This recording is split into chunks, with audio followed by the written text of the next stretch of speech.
Alô, você ligado no canal Papo Técnico, lugar destinado a entrevistas com treinadores e ex-jogadores de futebol. Hoje vamos bater um papo com o treinador de futebol, Luiz Fernando Iubel, que vai falar um pouco da sua carreira e também sobre futebol. Mas antes, faço convite para você deixar sua inscrição, seu like e o seu compartilhamento para não perder absolutamente nada. Bom, primeiramente, muito obrigado, Luiz Fernando Iubel, por ter aceito o convite para a gente falar da sua carreira e também sobre futebol. Luiz Fernando, meu xará, eu que agradeço pelo convite. Como a gente estava falando aqui, uma das coisas que eu mais gosto na vida é conversar sobre futebol, ainda mais num canal que está começando com pessoas que eu tenho o maior respeito, como o Sérgio Soares e o Gilson Kleina, que tive a oportunidade de trabalhar com eles no Bahia. Então, obrigado pelo convite e sempre bom ter esse bate-papo sobre futebol. Bom, Luiz, primeiramente queria falar sobre o seu último trabalho, que foi o Cuiabá, né? Você chegou como auxiliar técnico, mas depois da saída do Antônio Oliveira, você assumiu o comando técnico de forma interina, né? E acabou sendo campeão do campeonato estadual. Sim, momento importante na minha carreira, o momento do primeiro título como treinador, de forma invicta esse ano, tetracampeonato, que era algo que o clube nunca havia conquistado na sua história, então tinha uma pressão gigante ali para que a gente realmente conseguisse atingir o objetivo. Fizemos, na minha opinião, ali o melhor, se não um dos melhores primeiros trimestres da história do clube, né? A gente, a primeira vez que o clube, estando na primeira divisão, teve a oportunidade de avançar em todas as Copas. A gente conseguiu avançar na Copa do Brasil, primeira fase de Sul-Americana de uma maneira muito tranquila, além do título estadual. Então, e como auxiliar técnico, tive honra de ficar ali no clube por 4 anos e auxiliar nesse processo em que o clube se manteve na primeira divisão por diversas temporadas. Acho que foi importante para o futebol local, para o futebol de Mato Grosso, e uma etapa importante na minha carreira, e eu só tenho a agradecer ao Cuiabá. E Luiz, como que é realmente a estrutura do Cuiabá, né? Um clube jovem, né, no futebol brasileiro e que hoje atua numa arena de Copa do Mundo, que é a Arena Pantanal, né? Como que é a estrutura do Cuiabá atualmente? Hoje a estrutura física do Cuiabá não deixa de a nenhum outro clube no cenário nacional, né? Eu não cheguei a trabalhar com o CT pronto, o CT ficou pronto mais ali para o meio do ano, mas as obras já estavam muito avançadas quando eu decidi sair do clube ali no início de maio. Mas sempre um clube que nos ofereceu todas as condições, e foi muito legal participar desse processo, né? Quando eu lembro que quando nós chegamos lá na primeira Série A em 2021, os jogadores ficavam contentes quando a gente tinha a oportunidade de jogar fora, porque significaria que a gente teria a oportunidade de treinar em outros CTs, e a gente até às vezes adaptava alguma situação metodológica de trabalhar, por exemplo, saída de bola, onde a gente tinha um CT com uma qualidade de gramado melhor, né? E aí já ali em 2021, o clube fez um esforço para já ter um início das obras do CT, que foi o primeiro gramado, e aí sim já tinha uma condição boa de treino, e aí as obras se decorreram de uma maneira muito rápida. Então o clube ali, em termos de estrutura física, oferece para os seus profissionais todas as condições de trabalho.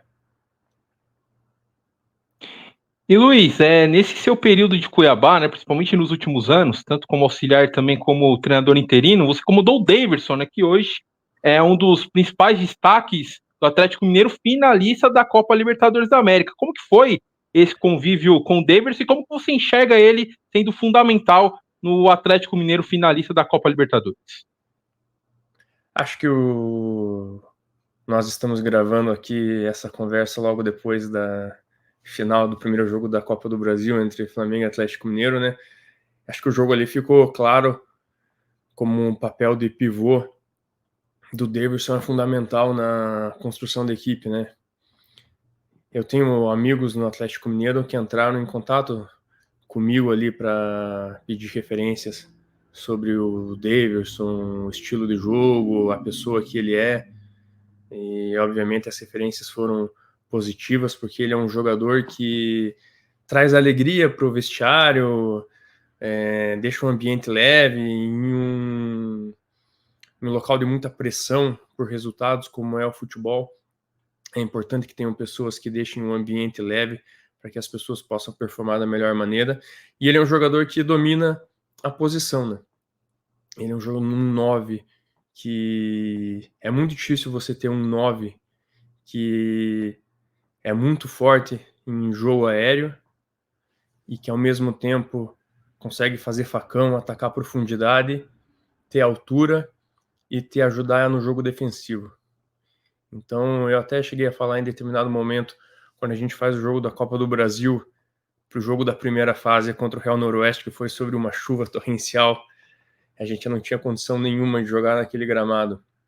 Tanto é que o jogo foi adiado na primeira noite, e aí depois, mesmo com condições inconstantes, a gente teve o jogo no dia seguinte, e o que nos ajudou muito ali foi que o Daverson, nessa primeira bola, essa raspada, uma bola, um lançamento longo, para ele ter essa primeira disputa com o zagueiro, nesse lance específico, para mim, ele é o melhor centroavante do futebol mundial. E isso faz muita diferença, porque quando tem uma equipe que sobe para te pressionar, você tem esse escape lá na frente, e a taxa de ganho desses duelos, ela é absurda, né? Ela é muito acima da média. Mas não só isso, né? Ele é um jogador que entende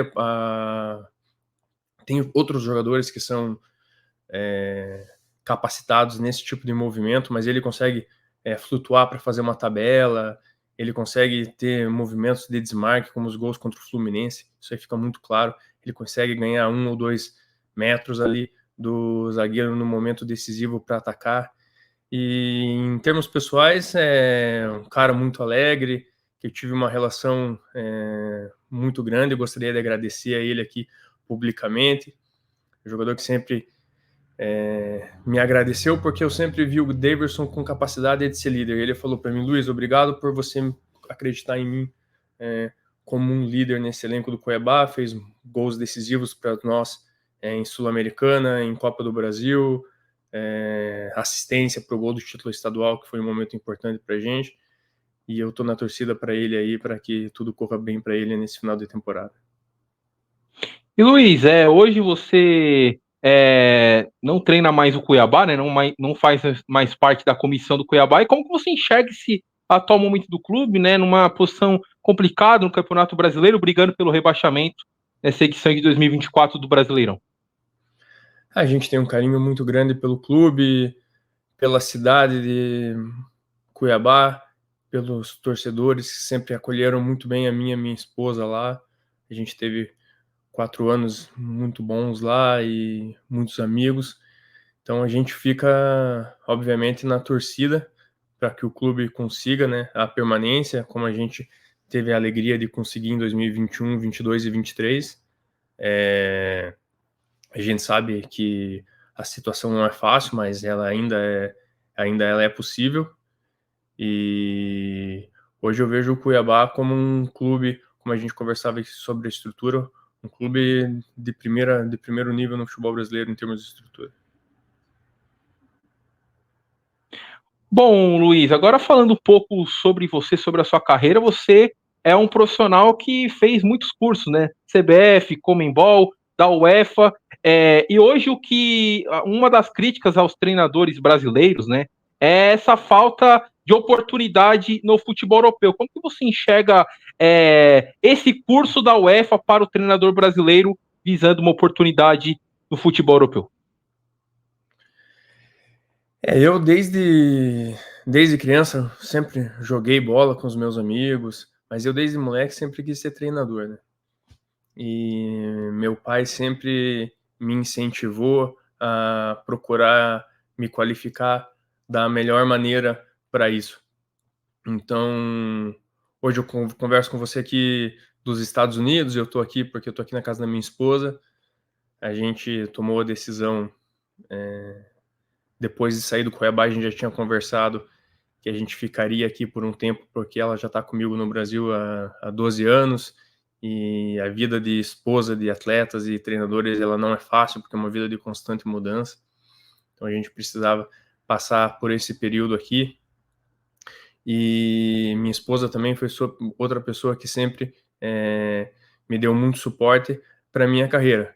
E eu sempre enxergo que nós temos responsabilidade como treinadores de, assim como os atletas, a gente demanda que eles se preparem da melhor maneira possível durante os treinos para os jogos. Nós temos sempre que estar buscando qualificação para que a gente esteja da melhor maneira preparado para oferecer para eles os melhores treinos, para que a gente tenha uma boa capacidade de gestão de vestiário, de gestão de staff, gestão com diretoria, com imprensa, né? Sobre os cursos da UEFA, eu primeiramente foquei nos cursos da Conmebol, tive a oportunidade de, hoje eu sou um treinador com licença Conmebol Pro, era um objetivo meu para que eu pudesse trabalhar dirigindo equipes em competições continentais, como aconteceu no início desse ano na Copa Sul-Americana, que a gente conseguiu sair invicto. E a partir do momento em que eu recebo a minha cidadania alemã, ali no ano de 2020 a gente começa o processo e em 2023 eu recebo a minha cidadania alemã, eu decido que eu vou fazer a minha licença da UEFA para eu poder abrir esse mercado, para eu estar exposto a esse networking, mas principalmente para eu poder ter uma outra visão de futebol, para eu poder estar exposto a uma outra metodologia, para eu poder aprender o futebol de diferentes maneiras, eu estar exposto a diferentes pensamentos e a partir disso, como eu tenho feito já há alguns anos, desenvolver a minha metodologia de trabalho, né? Então, eu acredito que eu vou estar indo daqui a 2 semanas lá para o país de Gales para fazer a parte prática da licença A, e aí em 2026 a gente quer já fazer a licença Pro, que é o último nível, que nos permite treinar equipes profissionais em competições da UEFA. Você falou sobre a sua cidadania alemã. Queria que você falasse sobre o momento, né, que foi trabalhar naquela Alemanha, né, medalha de prata, né, do futebol masculino na Olimpíada de 2016, com nomes que hoje são destaques do futebol europeu, né, Goretzka no Bayern de Munique, o Sully, atual vice-campeão europeu pelo Borussia Dortmund. Como que foi esse momento em 2016 pelo futebol masculino da Alemanha, medalha de prata na Olimpíada do Rio? Foi uma oportunidade fantástica. Eu tive um colega alemão que trabalhou comigo no Curitiba, que eventualmente se tornou o gerente de logística da seleção alemã ali durante aquele torneio.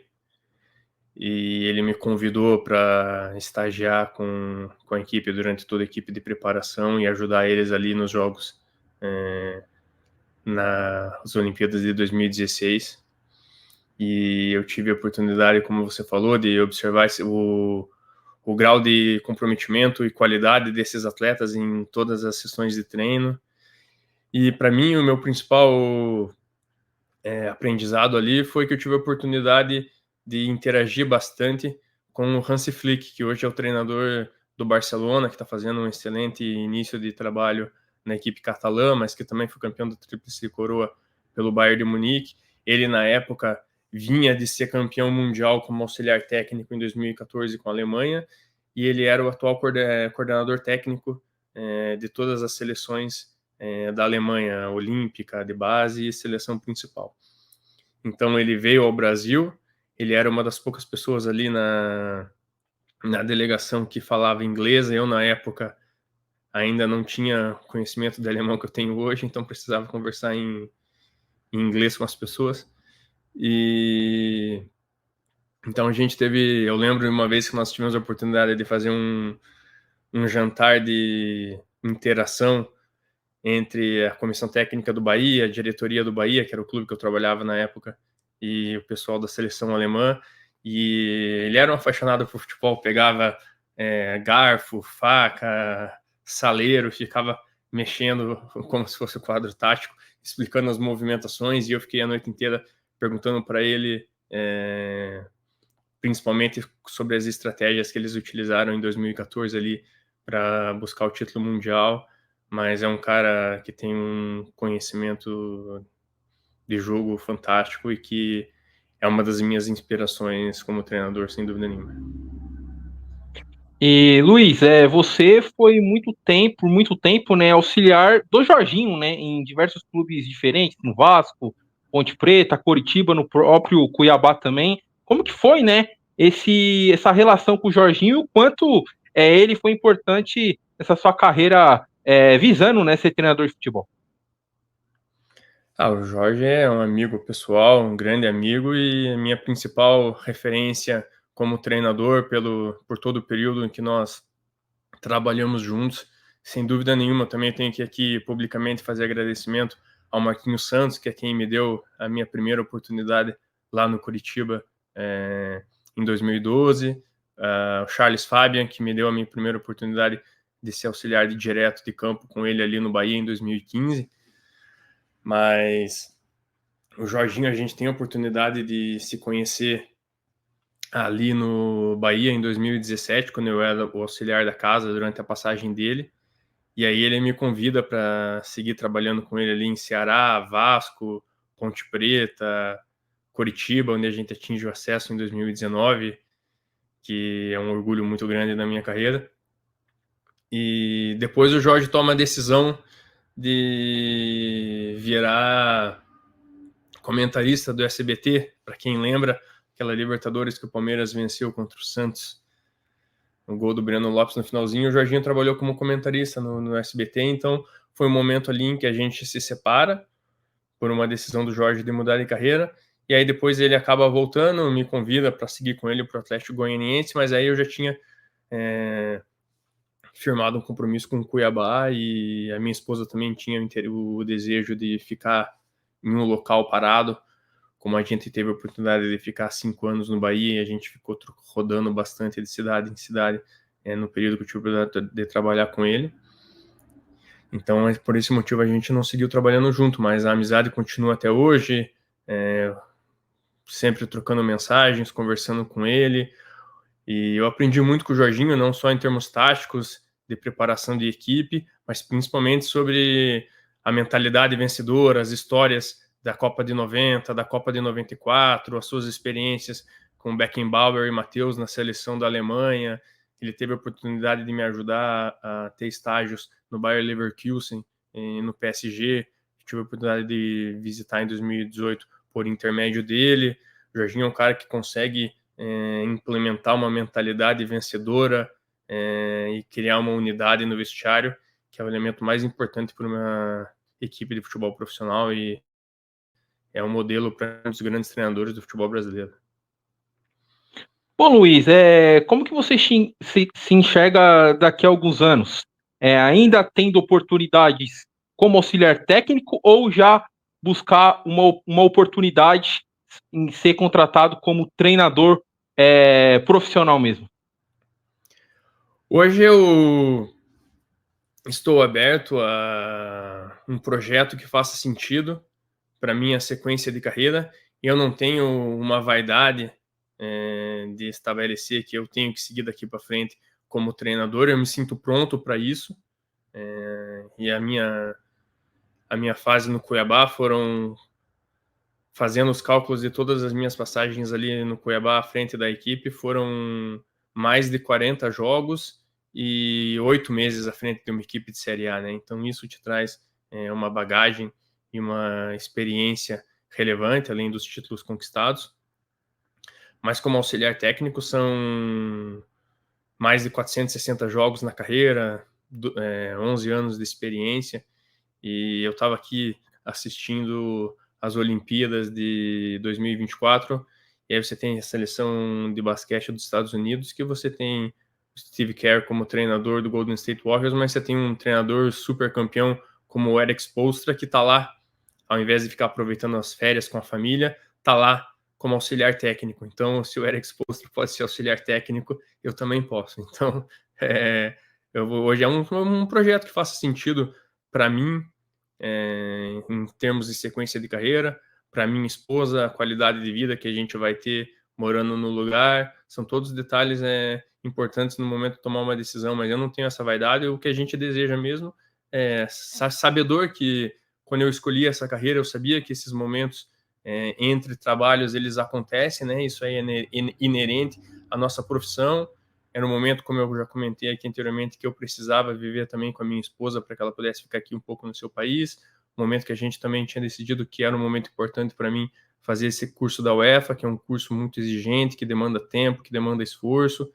É um curso que te oferece uma mentoria especial. Hoje eu tenho um mentor que é um instrutor FIFA que avalia o meu modelo de jogo especificamente e como a gente pode implementar isso, e vai me dando sugestões com base no trabalho que eu já fiz no Cuiabá. Então, um curso de alto nível, e daqui para frente a gente tem que deixar nas mãos de Deus, como meu pai, que eu amo muito e está lá no céu, sempre me dizia: a porta certa vai abrir no momento certo, e deixa tudo nas mãos de Deus. Ô Luiz, já se encaminhando para a reta final do nosso bate-papo, queria saber sua opinião, como que você está enxergando hoje, analisando hoje, o momento da seleção brasileira atualmente comandada pelo Dorival Júnior, né, que vem de 2 vitórias seguidas nas eliminatórias, contra Chile, contra a seleção peruana, teve convocação recente na última sexta-feira. Como que você enxerga esse início de trabalho do Dorival Júnior na seleção brasileira? Eu sou daqueles que fiquei muito contente com a ida do Dorival para a seleção, porque acho que ele fez por onde. Era um Flamengo que foi campeão em 2022 da Libertadores, mas que jogava muito bem, né? Com cara de futebol brasileiro, e um treinador que teve conquistas relevantes. Assim como acho que o Diniz, se tivesse tido uma sequência, também eventualmente teria conseguido equilibrar os resultados depois de um momento difícil como o Dorival viveu. E eu fiquei muito contente na última data FIFA porque Dorival fez 2 apostas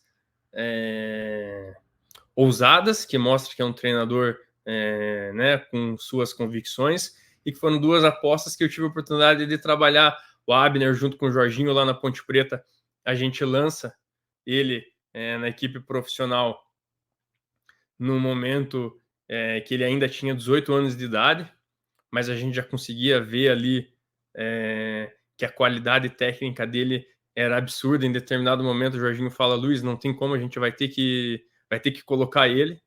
E o primeiro jogo dele como titular, na 5ª rodada contra o Paraná Clube, ele faz um golaço antológico de fora da área. Fica ali menos de 3 meses, o Atlético Paranaense já paga a sua multa de rescisão, e ele vai e decola. Para mim sempre foi um lateral esquerdo que a gente já via naquela época que seria um lateral de seleção brasileira. Então fiquei muito contente que o Dorival deu essa oportunidade para o Abner, e que o Abner aproveitou, na minha opinião, e vejo como um dos principais nomes para chegar como o lateral esquerdo da nossa seleção 2026. E o outro é o Igor Jesus, que foi nosso atleta ali também em reta final de 2019 no Curitiba.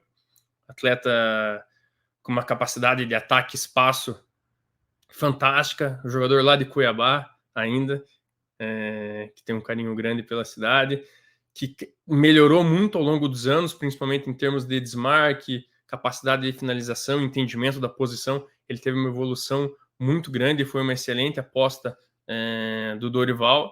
Então eu enxergo que a seleção está começando a encontrar os nomes, o Dorival está começando a encontrar os nomes, ele está fazendo um processo de saber carregar para si as críticas, tirar a pressão dos atletas e ir pouco a pouco encaixando as peças. Se a gente for ver historicamente, o Brasil, quando teve dificuldade nas eliminatórias, foi onde o Brasil chegou forte na Copa do Mundo, né, em 94, em 2002. Em outros momentos em que a seleção brasileira, de repente, tem um pico um ano antes da competição. Se a gente for ver ali em 97, o Brasil muito bem. Em 98 já acaba, não, apesar de fazer uma excelente Copa, não consegue o título. Em 2006 a gente tem um pico em 2005 ali com um jogo histórico contra a Argentina na final da Copa das Confederações em 2005, e a gente não consegue depois a mesmo nível de performance no ano seguinte. Em 2010 a gente faz uma Copa muito sólida, mas a gente não, em 2009 está ali muito bem nas eliminatórias, título de Copa das Confederações. A mesma coisa em 2013, um jogo histórico contra a Espanha, que depois em 2014 as coisas não acabam acontecendo no mesmo nível. Com o Tite também, a gente tem 2 ciclos fantásticos, mas a gente acaba, infelizmente, não conseguindo passar das quartas de final contra a Bélgica e Croácia. Então, não que a gente tenha que planejar para sofrer, mas a gente tem que saber que esse momento de construção de dificuldade, se bem conduzido, ela pode te levar uma capacidade de resiliência que ela é muito importante em jogos eliminatórios, ainda mais para o Brasil, para o que representa o Brasil dentro de uma Copa do Mundo. Eu acho que nenhuma seleção joga uma Copa do Mundo com tanta pressão quanto os jogadores brasileiros, nenhum.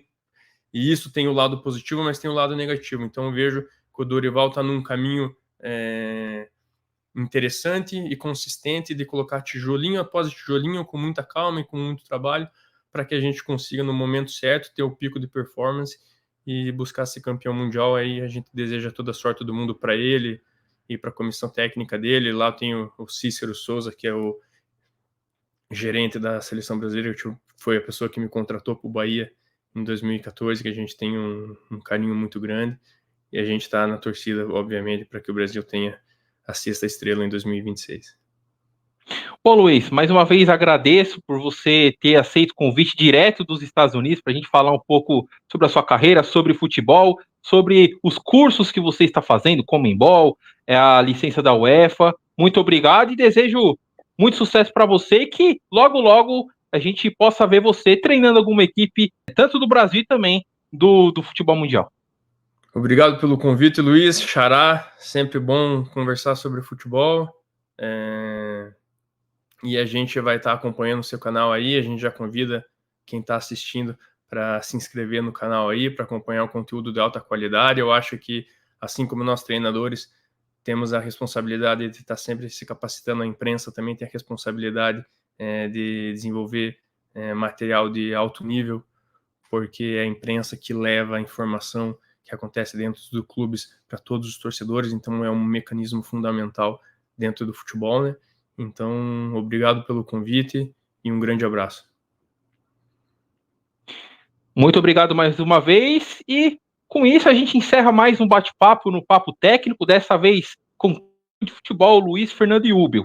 Se você gostou, faço convite para você deixar sua inscrição, deixar seu like, seu compartilhamento. Até a próxima. Tchau!